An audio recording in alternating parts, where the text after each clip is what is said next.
Una pregunta para ampliar la mirada.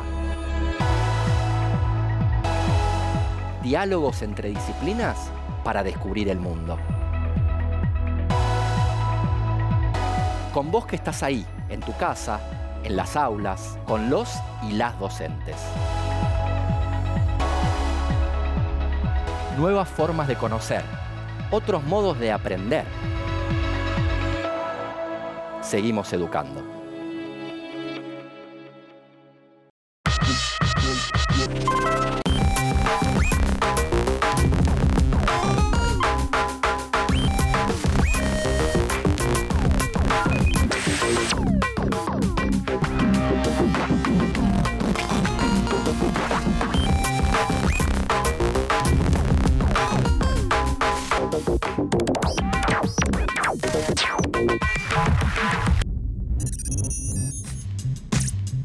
Hola, soy Andrés y hoy junto con Analía, profesora de Educación Sexual Integral, y Lautaro, profesor de Química, nos preguntamos, ¿las hormonas tienen toda la culpa?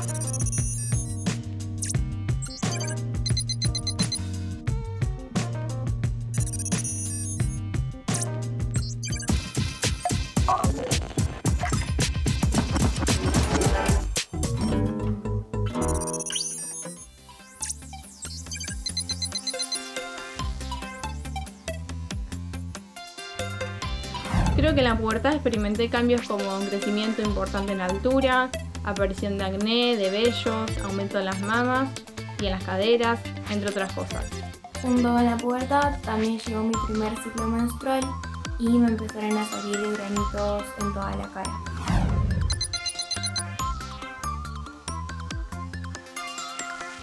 Bien lo controla el pediatra, creo que también participa un poco el endocrinólogo.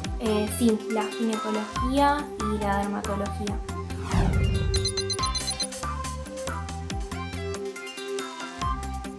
Yo creo que sí, pero en algunos lugares sé que te exigen la presencia de un adulto si sos menor de 18. Sí, a partir de los 16 años los adolescentes ya pueden ir solos al médico.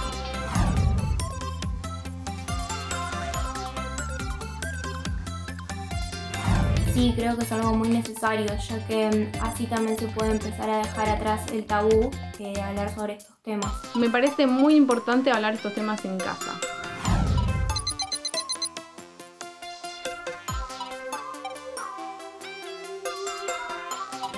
Y creo que es fundamental recibir este tipo de educación en la escuela. Sí, totalmente. Independientemente de si estos temas se tocan o no en las casas, el colegio debe hacer llegar estos temas a los alumnos, así ellos pueden aprender.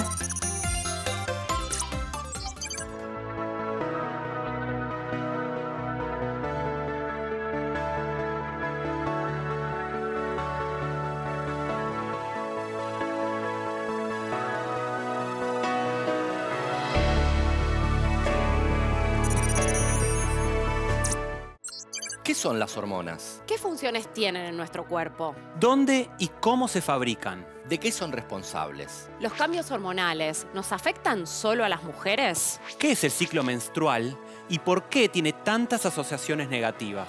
¿A qué se llamó revolución de la píldora? ¿Qué son los anticonceptivos hormonales y cómo funcionan? ¿Tienen otros usos? ¿Nuestras hormonas tienen toda la culpa? Bueno, Lauti, ¿qué son las hormonas? Bueno, pará. Ahora lo explicamos. Las células se comunican entre sí mediante señales químicas. Porque se comunican por celular. Perdón, son las hormonas. En este caso, no está mal. ¿El chiste? No, lo que decís de las hormonas. Porque son las encargadas de ser estos mensajeros químicos. Pero ya vamos a llegar. Lo que tenemos que saber por ahora es que estas señales químicas son proteínas u otras moléculas. ¿Todas las células oyen estos mensajes? No todas las células pueden oír un mensaje químico específico. Para detectar una señal, la célula debe tener el receptor adecuado para esa señal. Esto es, para ser una célula diana o blanco. ¿Cómo sería eso? Cuando una molécula señalizadora se une a su receptor, altera la forma o actividad del receptor, lo que desencadena un cambio dentro de la célula. Y estas moléculas señalizadoras se conocen como ligandos. El mensaje que lleva el ligando pasa a través de una cadena de mensajeros químicos dentro de la célula y lleva finalmente a un cambio en la misma. Esto quiere decir que la señal entre las células se convierte en una señal dentro de las células. ¿Es así? Claro, sí. Se pasa de una señal intercelular a una intracelular y que dispara una respuesta. ¿Y hay un solo tipo de señalización? No. Tenemos varios. El tipo de señalización en el que las células se comunican a corta distancia se conoce como señalización parácrina. Luego, tenemos la señalización autócrina. Es cuando una célula se manda señales a sí misma. Exacto. Y esto puede parecer algo extraño para una célula, pero la señalización autócrina juega un papel súper importante en muchos procesos. ¿Cómo cuáles? Por ejemplo, durante el desarrollo, ya que ayuda a que las células tomen y refuercen su identidad correcta. Cuando las células necesitan transmitir señales a través de largas distancias, usan el sistema circulatorio. ¿No es así? Sí, pero mediante una combinación con la señalización endocrina. En este caso, las señales son producidas por células especializadas y liberadas en el torrente sanguíneo, que las lleva hasta sus células blanco en partes distantes del cuerpo. ¿Y sabes cómo se llaman estas señales? ¿Las hormonas? Así es. Son señales que se producen en una parte del cuerpo y viajan por medio de la circulación hasta alcanzar objetivos lejanos. Cada glándula endocrina libera uno o más tipos de hormonas. Me gusta lo de los objetivos lejanos. Un poco de poesía nunca viene mal. Como mis chistes. ¿Qué es el sistema endocrino? Es el sistema del cuerpo formado por glándulas que fabrican hormonas, o sea, los mensajeros. Estamos hablando de las hormonas. Son mensajeros pero químicos. ¿Qué transportan? O mejor dicho, ¿cómo funciona el sistema endocrino? Las glándulas endocrinas liberan hormonas en el torrente sanguíneo. Esto permite que las hormonas lleguen a células de otras partes del cuerpo. El sistema endocrino influye en casi todas las células, órganos y funciones del cuerpo. Bocha, ¿no? Así, las hormonas ayudan a controlar el estado de ánimo, el crecimiento y el desarrollo, la forma en que funcionan los órganos, el metabolismo y la reproducción. El sistema endocrino regula qué cantidad se libera de cada una de las hormonas. Esto depende de la concentración de las hormonas que ya haya en la sangre. Hay muchas cosas que afectan a las concentraciones hormonales, como el estrés, las infecciones y los cambios en el equilibrio de líquidos y minerales que hay en la sangre. ¿Cuáles son las partes del sistema endocrino? Hay muchas partes del cuerpo que fabrican hormonas, pero existen glándulas principales del sistema endocrino. ¿Y qué hace cada una de estas glándulas? Bueno, vayamos por partes. El hipotálamo está en la parte central inferior del cerebro. Une el sistema endocrino con el sistema nervioso. Las células nerviosas del hipotálamo fabrican sustancias químicas que controlan la liberación de hormonas por parte de la hipófisis. O sea, el hipotálamo recoge la información que recibe del cerebro y la envía a la hipófisis. La hipófisis es una glándula que se encuentra en la base del cráneo y no es más grande que una arveja. A pesar de su tamaño tan chiquito, la hipófisis se suele llamar la glándula maestra. Las hormonas que fabrica la hipófisis controlan muchas otras glándulas endocrinas. Entre las hormonas que fabrica están las siguientes. La hormona de crecimiento, que estimula el crecimiento de los huesos y de otros tejidos del cuerpo. La prolactina, que activa la fabricación de leche en las personas que están amamantando a sus bebés. La tirotrofina, que estimula la glándula tiroidea para que fabrique hormonas tiroideas. La corticotrofina, que estimula la glándula suprarrenal. La hormona antidiurética, que ayuda a controlar el equilibrio del agua del cuerpo a través de su efecto en los riñones.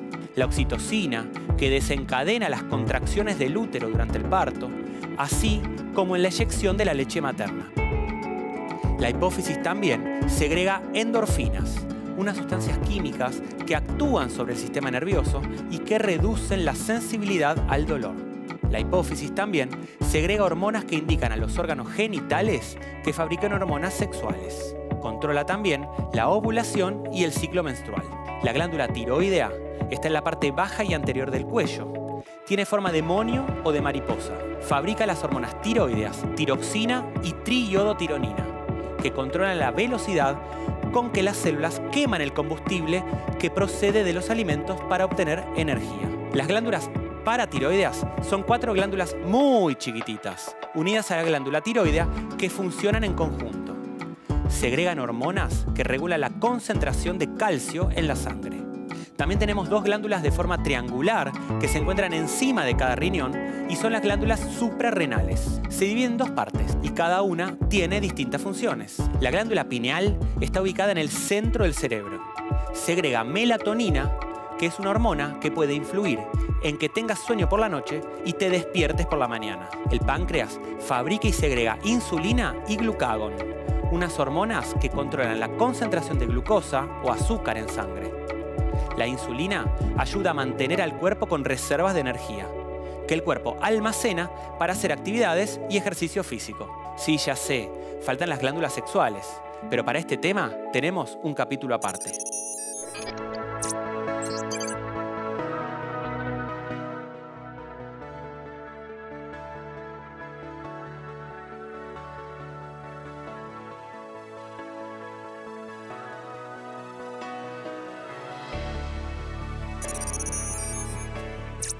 ¿Qué son las glándulas sexuales? Las glándulas sexuales o gónadas son las principales fuentes de las hormonas sexuales. Las gónadas, tradicionalmente llamadas masculinas o testículos, están dentro del escroto y fabrican hormonas llamadas andrógenos. La más importante de los andrógenos es la testosterona, ¿no? Sí, y son las hormonas que indican cambios corporales asociados a la pubertad. Por ejemplo, el famoso estirón del cuerpo, el agravamiento de la voz, el crecimiento del vello púbico. Y los pelitos en otras partes del cuerpo, como el rostro, axilas y pecho. Y el agrandamiento del pene.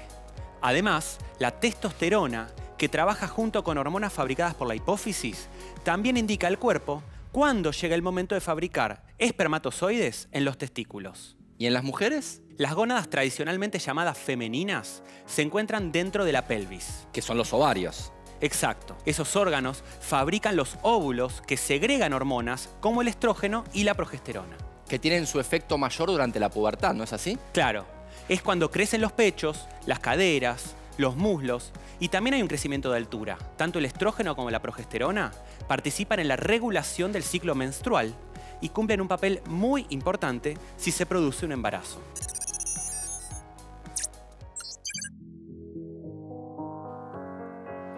¿Qué es el sistema genital masculino?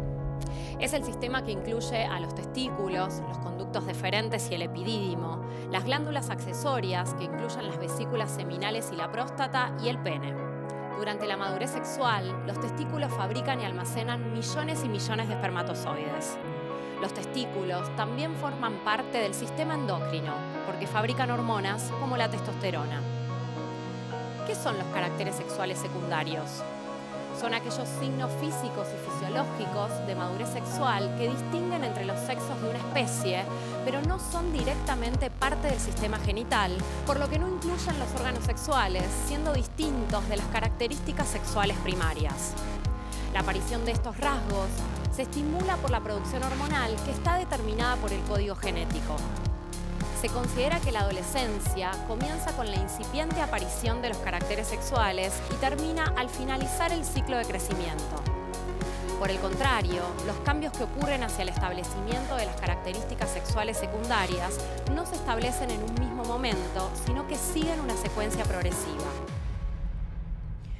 Los caracteres sexuales masculinos entonces son el desarrollo de mayor fuerza física y masa muscular, el incremento de la estatura, la presencia de vello facial más grueso y en distintas partes del cuerpo, el tórax y los hombros se vuelven más anchos, engrosamiento de la voz, alargamiento y aumento del grosor del pene, cabeza ósea y esqueleto más pesados. ¿Y qué es el sistema genital conocido tradicionalmente como femenino? Está formado por genitales externos e internos. Dentro de los externos tenemos a la vulva, formada por el monte del pubis, los labios externos e internos, el glande del clítoris, los orificios de la uretra, la vagina y las glándulas parauretrales y vestibulares. Su aspecto difiere en cada persona. Por otro lado, los órganos genitales internos son la vagina, el útero, las trompas uterinas y los ovarios. La vagina es un tubo muscular hueco que se extiende desde la abertura vaginal hasta el útero. Como posee paredes musculares, la vagina se puede expandir y contraer.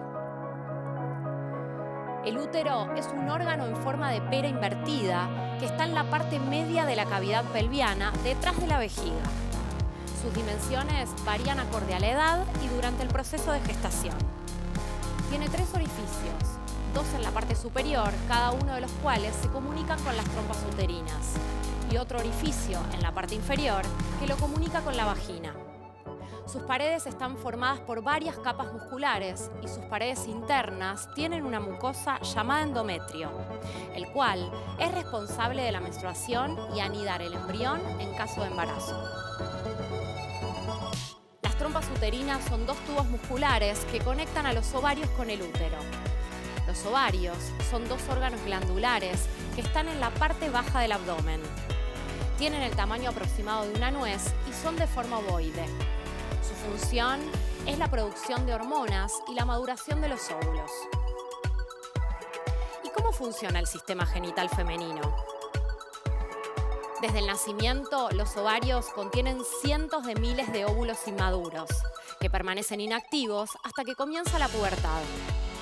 En la pubertad, la glándula hipófisis, ubicada en la parte central del cerebro, comienza a segregar hormonas que estimulan a los ovarios para producir las hormonas sexuales femeninas. Hacia el final de la pubertad, se comienzan a liberar óvulos como parte de un periodo mensual denominado ciclo menstrual. Aproximadamente una vez al mes, durante la ovulación, un ovario libera un óvulo que será alojado en la trompa uterina más cercana. Salvo que el óvulo se encuentre con un espermatozoide y ocurra la fecundación, vivirá aproximadamente 24 horas.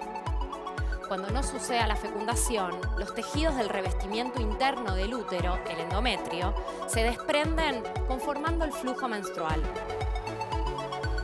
El síndrome premenstrual puede incluir tanto síntomas físicos como emocionales, que se experimentan días previos al sangrado.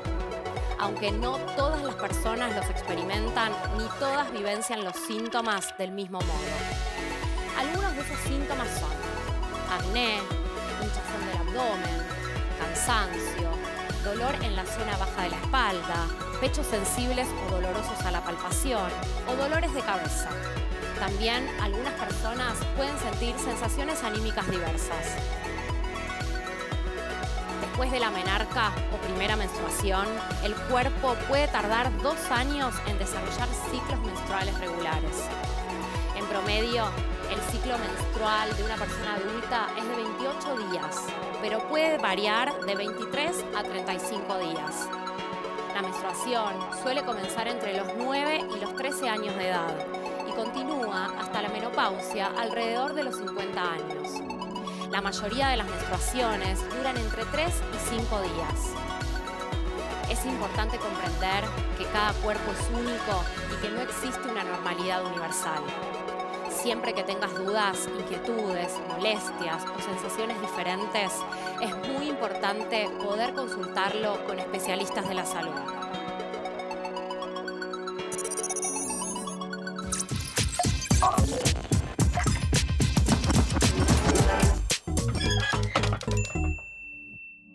Es muy valioso que conozcas cómo funciona tu cuerpo.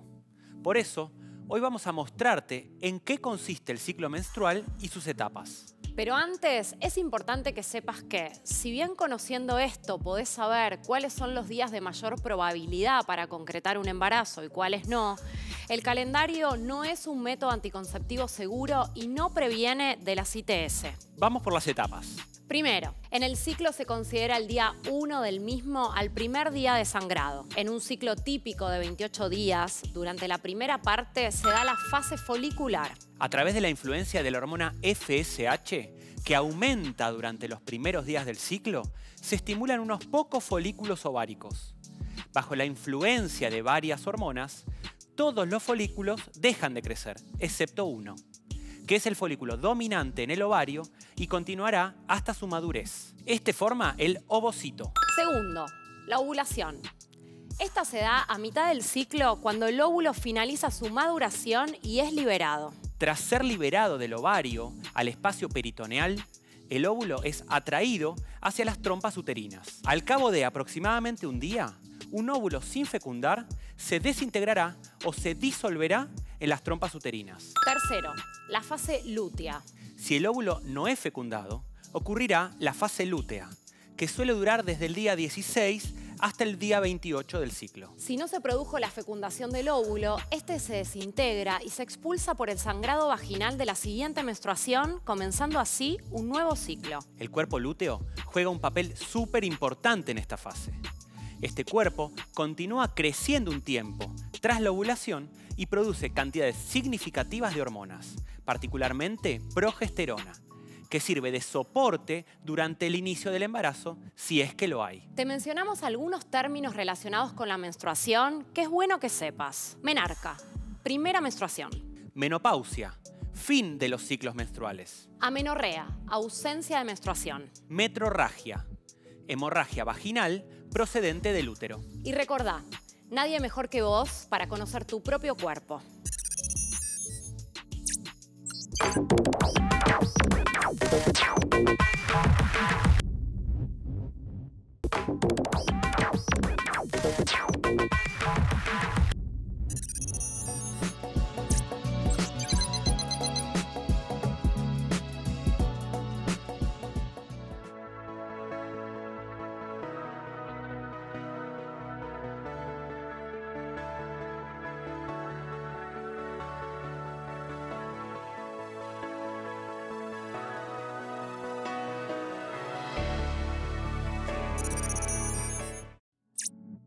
Hay distintos tipos de anticonceptivos, pero hay unos particulares que son los hormonales. Exacto. Mientras los otros métodos anticonceptivos no afectan al ciclo menstrual, los hormonales, en general, funcionan interrumpiéndolo. Por ejemplo, los anticonceptivos hormonales orales, los ACO, las pastillas, imitan a las hormonas ováricas. Una vez que se toman, las pastillas inhiben la liberación de las hormonas responsables de la estimulación ovárica y la consecuente ovulación. También, estas pastillas actúan espesando el moco cervical, haciéndolo impermeable a los espermatozoides. Es importante saber que la discontinuidad temporal del uso de estos anticonceptivos, o sea, que no los tomes durante la última semana o tomes los comprimidos placebo, provoca que la pared uterina sangre, dando lugar a una hemorragia por deprivación. Los anticonceptivos orales tienen un alto grado de efectividad anticonceptiva si se usan sistemática y correctamente, pero no previenen las infecciones de transmisión sexual o ITS. Para eso, siempre hay que usar preservativo. Existen anticonceptivos hormonales que solo tienen progesterona y otros combinados que contienen estrógenos y progesterona. Son muy variados en sus modos de aplicación y uso. ¿Cuáles son? Por ejemplo, pueden ser en forma de 21 o 28 comprimidos para tomar por vía oral todos los días. Inyectables de aplicación mensual, implantes con una duración de 2 años, en forma de parches y anillos que se cambian mensualmente. También están los sistemas intrauterinos o SIU, que tienen una efectividad muy elevada y una duración de 5 años aproximadamente. Recuerden que la administración o colocación de métodos hormonales regulares puede iniciarse o interrumpirse en cualquier momento, pero siempre es mejor hacerlo bajo la supervisión de una o un especialista de la salud. Porque no todos los cuerpos son iguales, reaccionan del mismo modo ni toleran por igual la administración de medicamentos hormonales. También existe un método anticonceptivo hormonal de emergencia. Es un método que forma parte del programa médico obligatorio garantizando su provisión en los hospitales públicos y centros de salud de todo el país. Pero, ¿para qué se usa? Fundamentalmente para prevenir un embarazo después de una relación sexual sin protección, cuando falló el método anticonceptivo, cuando se lo utilizó de manera incorrecta y en casos de violación. No es un método anticonceptivo regular. Hay que utilizarlo justamente como indica su nombre. En situaciones de emergencia. Siempre que tengas una duda, es mejor que consultes con una o un profesional de la salud para que pueda orientarte y recibir así la información para decidir cuál es el método anticonceptivo más adecuado para vos. Y recordá algo muy importante. Estos métodos anticonceptivos no previenen ninguna de las infecciones de transmisión sexual, por lo que, para evitarlas, hay que utilizar preservativo o el campo de látex siempre.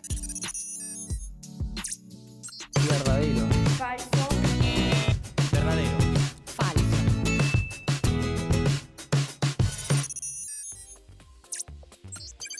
test de embarazo es una prueba que mide la presencia de una hormona en el cuerpo humano llamada gonadotrofina coriónica humana, GCH, que se produce en el embarazo.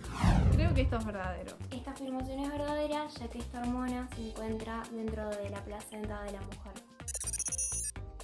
Sí, es verdadero. Esta hormona aparece en la sangre y en la orina de las personas embarazadas a los pocos días después de la concepción. Una prueba de embarazo se lleva a cabo utilizando una muestra de saliva. Esta afirmación es falsa ya que solamente se puede saber si estás embarazada mediante una prueba de sangre o de orina. Esto es falso. Se lleva a cabo utilizando una muestra de sangre o de orina. No, es falso. La prueba es de orina o de sangre. Existen dos tipos de exámenes de sangre.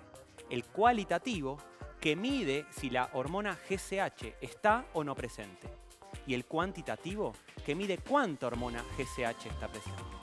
La prueba de sangre se hace extrayendo un solo tubo de sangre y enviándolo al laboratorio. Al cabo de algunas horas ya se obtienen los resultados. La prueba con orina demora entre 1 o 2 horas. Esto es falso. La prueba con orina es rápida. Dura aproximadamente 10 minutos. Esta afirmación es falsa ya que solamente tarda de 1 a 3 minutos. Falso. La prueba de la gonadotrofina coriónica humana, GCH, en orina casi siempre se hace aplicando una gota de orina en una banda o tira química preparada. El resultado demora entre 1 a 2 minutos. Puede realizarse en el laboratorio o a través de los test rápidos para realizar de forma autónoma. En el test de embarazo clásico hay dos ventanas. Una de control, en la que siempre se debe observar una línea de color, y una ventana de resultado. Esta afirmación es verdadera. Creo que esto es verdadero.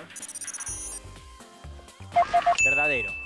Una línea azul en la ventana de control y un signo negativo en la ventana de resultado significa que no hay embarazo. En cambio, una línea azul en la ventana de control y un signo positivo en la ventana de resultado significa que sí hay embarazo, independientemente de la intensidad de color. De todas maneras, las señales que se observan dependen de la marca comercial del test que se utilice. Siempre debemos leer las instrucciones de uso. Si no se ve ninguna línea en la ventana de control C, significa que el test se hizo bien. Esto es falso. Para que el test se haga bien, tiene que aparecer una línea en la ventana de control. Esta afirmación es falsa ya que es al revés. Se debe ver una línea para verificar si el test fue realizado correctamente. Y si la línea se ve, es porque se realizó bien. No, súper falso. Lo que indica es que el test no se hizo correctamente o que no se mantuvieron las condiciones apropiadas para la conservación del dispositivo. Es necesario repetir el test con un nuevo dispositivo. Si bien esta prueba se puede realizar de manera autónoma y dar resultados confiables, es aconsejable recurrir a la consulta ginecológica. Esto es verdadero porque siempre es mejor recibir la atención de algún médico y un profesional. Esto es verdadero. Siempre es importante consultar con un profesional. Verdadero, sí. Es así siempre. Siempre es necesario ir a la consulta ginecológica para confirmar el curso del embarazo y recibir la información necesaria para cuidarte de la mejor manera.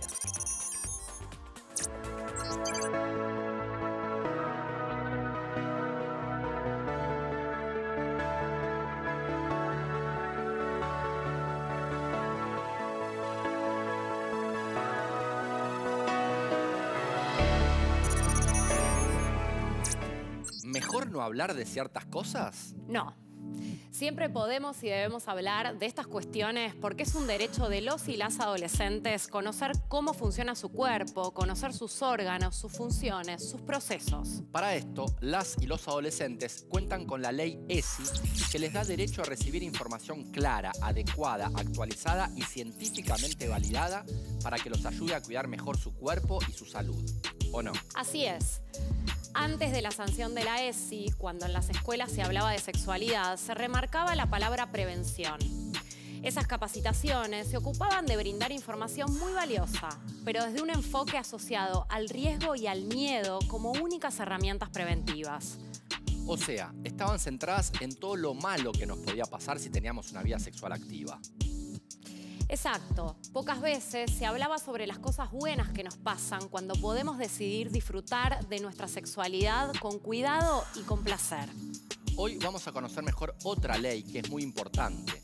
La Ley 25.673, que crea el Programa Nacional de Salud Sexual y Procreación Responsable, vigente desde el año 2003.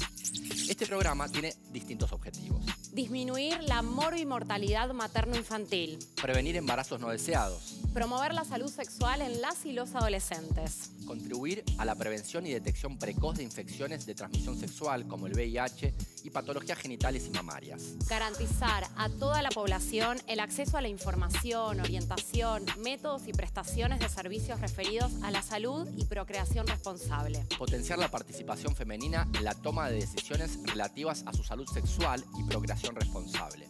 Y este programa tiene sus antecedentes, ¿no es así? Sí, es así. En 1985, el Estado argentino reconoció los derechos reproductivos y derechos sexuales como derechos humanos. A partir de este hecho, e impulsado por el movimiento de mujeres, se aprobaron las leyes de salud sexual y reproductiva en 13 jurisdicciones provinciales. La Ley de Salud Sexual y Procreación Responsable garantiza los derechos sexuales y los derechos reproductivos de toda la población y con ella se busca disminuir las desigualdades desde una perspectiva de derechos y de género. Sí, creo que afectan de las dos maneras. Sí, las hormonas pueden afectarte físicamente y mentalmente. Bueno, el ciclo menstrual varía según cada mujer, pero en generalidades dura más o menos entre 21 y 35 días y consta de 4 fases. La fase menstrual, la fase folicular, la fase de ovulación y la fase lútea. Sobre el ciclo menstrual puedo decir que es un periodo que se extiende entre una menstruación y la otra, que dura alrededor de 28 días y se divide en 2 fases. Es aproximadamente en el medio de este ciclo donde ocurre la ovulación. Bueno, sé que están las pastillas anticonceptivas y también está el chip, que es el que te ponen en el brazo. La anticoncepción hormonal son todos los métodos en los que se emplean hormonas para inhibir la ovulación. Bueno, todas las personas tienen derecho a acceder a información acerca de la salud sexual y sobre elegir cómo vivir y llevar a cabo su sexualidad. Los derechos sexuales y reproductivos son los que hacen referencia a la libertad que tenemos de elegir nuestra sexualidad y el manejo de ella. Los derechos sexuales y los derechos reproductivos son parte de los derechos humanos básicos. Son derechos tan importantes como el derecho a la vida, a la salud y a la libertad, con los que están directamente relacionados. Podemos especificar cada uno. Los derechos sexuales se refieren a poder decidir cuándo, cómo y con quién tener relaciones sexuales, a vivir la sexualidad sin presiones ni violencia, a que se respete la orientación sexual y la identidad de género sin discriminación, a acceder a información sobre cómo cuidarse y disfrutar del cuerpo y de la intimidad con otras personas. ¿Y los derechos reproductivos? Todas las personas tenemos derecho a decidir en forma autónoma y sin discriminación si tener o no tener hijas e hijos, con quién, cuántos y cada cuánto tiempo. También son derechos recibir información sobre los diferentes métodos anticonceptivos y el acceso gratuito al método elegido. A disfrutar de una vida sexual elegida libremente, sin violencia, riesgos ni discriminación. Si sabemos más, nos cuidamos mejor. Y si sabemos cuidarnos, podemos elegir mejor y disfrutar más. ¿Qué es la toma de la pastilla? No, esa es la Bastilla. Estoy hablando de la pastilla, que por cierto, también fue una revolución. La píldora anticonceptiva trajo profundos cambios sociales. En primer lugar, funcionaba con un alto porcentaje de efectividad, que es más de lo que se puede decir de muchas de las otras alternativas de la época. Por siglos, las parejas heterosexuales habían probado toda clase de trucos para evitar un embarazo. Desde excremento de cocodrilo en el antiguo Egipto hasta aceite de cedro, recomendado por Aristóteles, y el método de Casanova, usar medio limón como capuchón cervical. Incluso la alternativa moderna de la época, los preservativos, tenían sus bemoles. No se los usaba apropiadamente, por lo que se rompían. Pocas innovaciones médicas tuvieron un impacto más masivo y social que la píldora anticonceptiva. De hecho, este acontecimiento se relaciona con el surgimiento de la llamada revolución sexual de los años 60. En Estados Unidos, solo 5 años después de su lanzamiento, unas 6,5 millones de estadounidenses la usaban. Otra de las ventajas fue que el control reproductivo ahora podía estar en manos de las mujeres. Eso fue fundamental para avanzar en la dirección de una mayor separación entre la sexualidad y la reproducción. La píldora dio a las mujeres el control, ya que usar preservativos implicaba negociar con su pareja.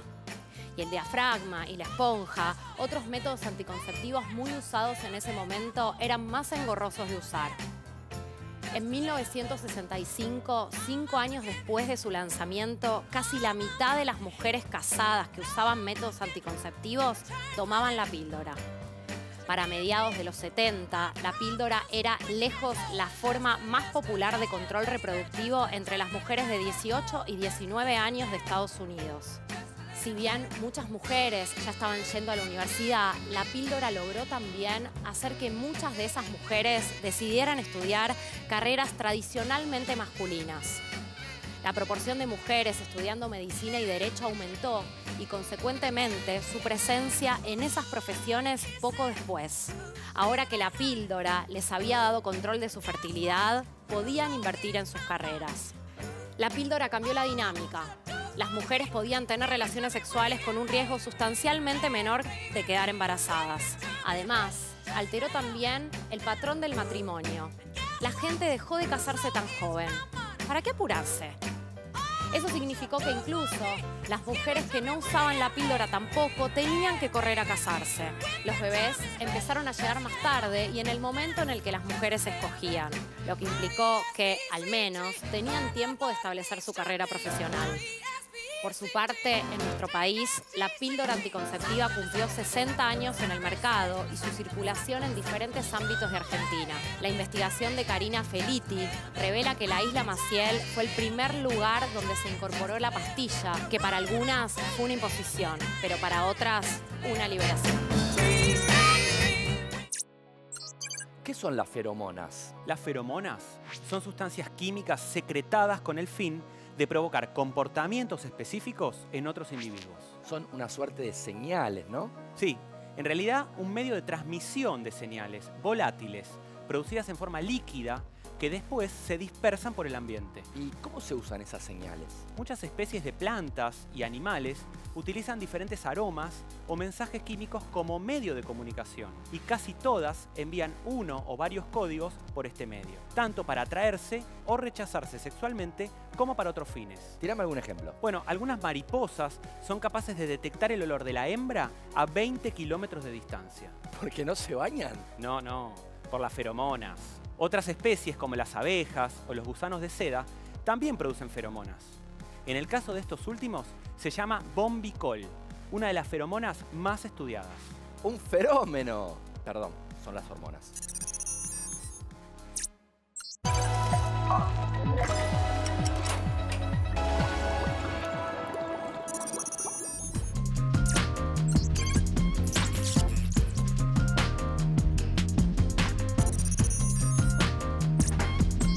Hola chicos y chicas, mi nombre es Nora Stutzman, yo soy profesora de Ciencias Naturales a nivel secundario y bueno, también durante muchos años escribí libros de biología para diversas editoriales, o sea que bueno, siempre dedicados al nivel secundario especialmente y en algunos casos al nivel primario.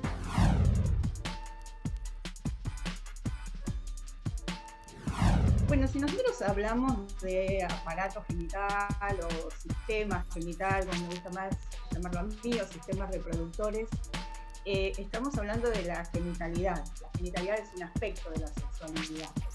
Ahora bien, si hablamos de la sexualidad tenemos que tener en cuenta otros aspectos, ¿no? Sobre todo el afectivo-emocional, que tiene que ver cómo se expresan las emociones, los sentimientos, los pensamientos, y bueno, y también lo social, ¿no? Que es todas las relaciones con los demás.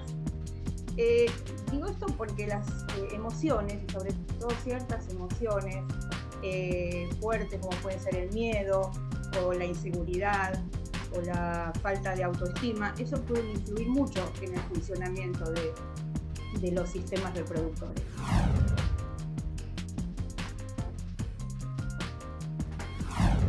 Bueno, las hormonas influyen en nosotros desde antes de nacer.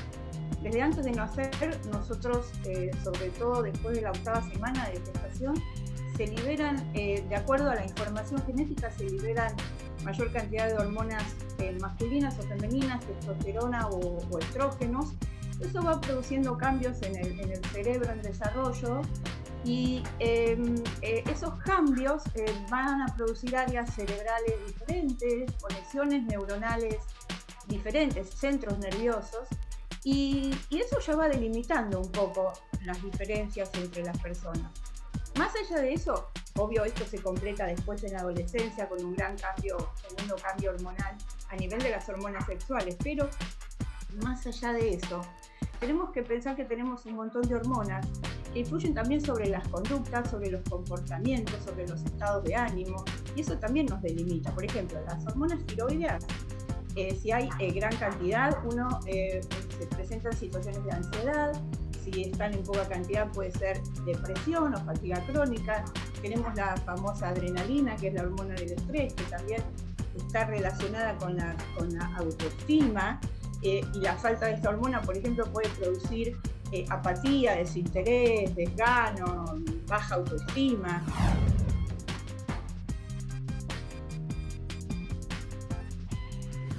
Es educación sexual integral, todos sabemos. Pero ese enfoque integral de la educación sexual implica trabajar transversalmente ciertos ejes, ¿no? Que son, por ejemplo, a partir del cuidado, el conocimiento del cuerpo y su cuidado, pero también el respeto por las diferencias, por las creencias, por los valores, el reconocer las perspectivas de género, en fin, todo eso tiene que ver con la sexualidad.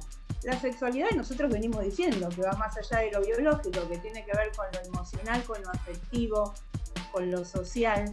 Entonces es muy importante tener en cuenta todos estos aspectos a la hora de trabajar la sexualidad, y no solo lo biológico, que obviamente es muy importante porque tiene que ver con el cuidado del cuerpo y sus cambios, como venimos hablando, sobre todo con todo lo que tiene que ver con las hormonas, pero no se puede centrar solo en eso, tiene que tener en cuenta todo lo demás.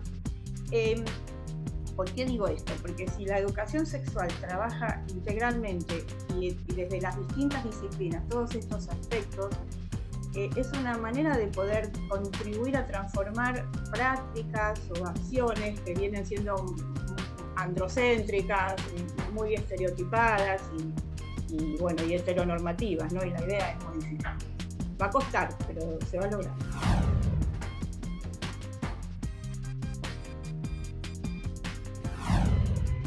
Bueno, las hormonas venimos diciendo que influyen en distintas funciones de nuestro cuerpo, o sea, regulan el metabolismo, cómo aprovechamos los nutrientes, cómo obtenemos la energía, el crecimiento, el desarrollo, el funcionamiento de los órganos, pero también, como dijimos antes, influyen sobre los estados de ánimo, sobre las conductas, sobre los comportamientos, y todo eso también influye sobre las relaciones con los demás.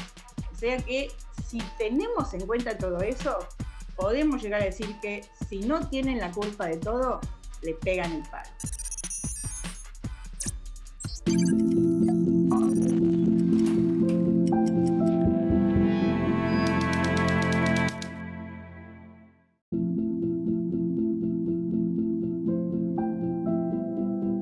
Hay todo un tema cuando intentamos definir qué significa ser joven. Porque, por un lado, es una etapa que tiene que ver con un desarrollo biológico concreto. Pero, por otro lado, la juventud nos habla también de un aspecto identitario. ¿Pueden comulgarse identidad y biología? ¿O es la identidad algo más bien cultural, una construcción que en general intenta sustraernos de lo orgánico? Es cierto que se suele definir el pasaje de la niñez a la juventud en términos de lo que es el desarrollo sexual. La pregunta es si nos quedamos solo con eso, porque evidentemente cuando hablamos de ser jóvenes, no estamos hablando únicamente de una etapa en nuestra edad, en el desarrollo más bien cronológico de la vida de un ser humano. Ser joven tiene que ver con la identidad, y la identidad es una cuestión cultural. ¿Cómo podemos entonces pensar en esa tensión entre lo biológico y lo cultural, el modo en que pasamos de la niñez a la juventud? Déjenme compartirles 4 rasgos o características que me parece que nos pueden ayudar a explicar ese pasaje. La primera de ellas, la autonomía. Claramente, cuando uno empieza a despedirse de la niñez, empieza a sentir que puede tomar decisiones por sí mismo. Está claro que las decisiones autónomas que podemos tomar están siempre condicionadas por múltiples factores, pero hay una voluntad de querer decidir que en la niñez va por otro lado. Nos sentimos más bien contenidos, nos sentimos siempre referenciados. Cuando entramos en la juventud, además, nos empoderamos en la necesidad de decidir por nosotros mismos. Segunda característica, ser joven es empezar a cuestionar. Si el primer rasgo es la autonomía, el segundo rasgo es nuestra capacidad de cuestionamiento, el ejercicio de nuestro pensamiento crítico. Cuando somos chicos, recibimos las verdades que nos llegan por nuestras distintas autoridades como algo incuestionable. Cuando entramos a la juventud, todo se nos vuelve posible de ser cuestionado. Dudamos de todo, sobre todo de aquellos pilares que estructuraban nuestro sentido común en el que vivíamos hasta ese momento. Y esa capacidad de cuestionamiento nos da una sensación de libertad, de un resquebrajamiento de tantos dogmas que sentimos que podemos entonces, yendo al primer rasgo, ser autónomos porque cuestionamos. Llegamos entonces al tercer rasgo, que es ni más ni menos que la capacidad de proyectar. Ser joven es levantarse todos los días sintiendo que todavía podemos proyectar algo hacia el futuro. Proyectar hacia el futuro tiene que ver entonces con esa idea de que el futuro me pertenece. Es obvio que por otro lado el futuro cuando llega sin pedirnos permiso, pero podemos tener esa sensación de un deseo de querer escribirlo, como si el futuro fuese una gran hoja en blanco que viene hacia nosotros para que nosotros podamos inscribir en esa hoja lo que queremos hacer de nosotros mismos. De ahí el cuarto rasgo y último que quiero compartir, que es el compromiso. Ser joven es sentir, autopercibirse y estar convencido de que podemos, junto con el otro, salir todavía a cambiar el mundo. Cambiar el mundo, nuestro mundo, que es el mundo de todos, es una vocación muy propia de nuestra etapa como jóvenes. No se puede ser joven, dijo alguien, y no ser revolucionario.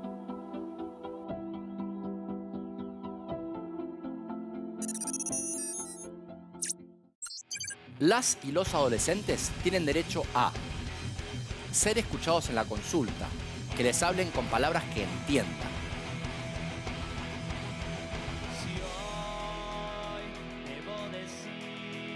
que les expliquen las distintas opciones de métodos anticonceptivos y acceder a ellos en forma gratuita en hospitales, centros de salud, obras sociales y prepagas, que no los juzguen. Ser atendidos incluso si van solos al centro de salud. Si bien es esperable que el entorno familiar pueda acompañar a las y los adolescentes en su crecimiento, desde los 13 años pueden recibir atención en forma autónoma. Y hablar de forma privada con los integrantes del equipo de salud que tienen la obligación de mantener el secreto profesional.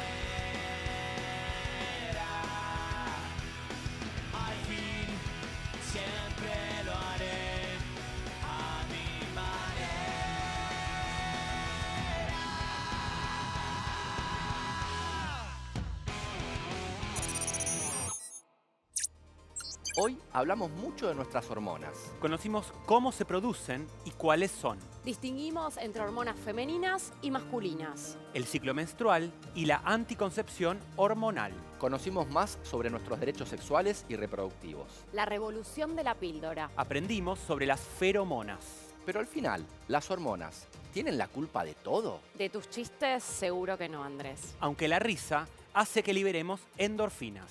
Y mientras nos podamos reír, está todo bien. La del audio.